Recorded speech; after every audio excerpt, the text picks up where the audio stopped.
জাতীয় নাগরিক পার্টির প্রতিনিধি দল জাপানের রাজধানী টোকিওতে পৌঁছেছে। আজ স্থানীয় সময় সকাল 6:30টায় তারা নারিতা আন্তর্জাতিক বিমানবন্দর অবতরণ করেন। এ সময় জাপানে বসবাসরত প্রবাসী বাংলাদেশিরা ফুল দিয়ে তাদের উষ্ণ অভ্যর্থনা জানান।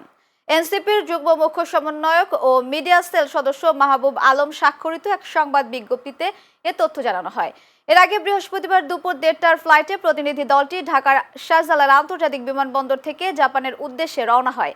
প্রতিনিধি দলে রয়েছে এনসিপির মুখ্য সংগঠক উত্তরাঞ্চলের সার্জিস আলম, মুখ্য সমন্বয়ক নাসিরউদ্দিন পাটোয়ারি ও যুগ্ম মুখ্য সমন্বয়ক মাহবুব আলম। এ সফরে তারা জাপানের দুটি গুরুত্বপূর্ণ শহর টোকিও ও ওসাকাতে প্রবাসী বাংলাদেশি কমিউনিটি এবং এনসিপির সমর্থকদের সঙ্গে বিভিন্ন অনুষ্ঠানে যোগ দেবেন।